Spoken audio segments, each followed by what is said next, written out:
Hi, my name is Jen Pajolkowski from AIM Solder, and I'm here to tell you about alloy mesh sizes.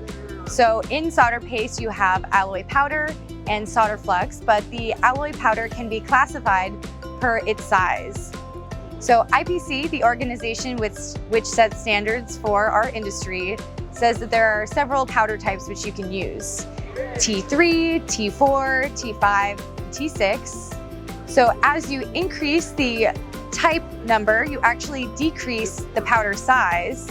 So say, for example, type 3 powder has a minimum of 80% of the powder in the paste to be between 45 and 25 microns, whereas type 4 powder has a minimum of 80% of those alloy particles to be between 38 and 20 microns. So you see there that as you increase the type number, you decrease the powder size.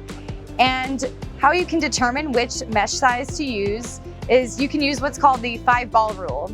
So if 5 of those alloy particles sit in a row and 5 of them fill your aperture or your pad size, that can help you determine which type of powder to use in your solder paste.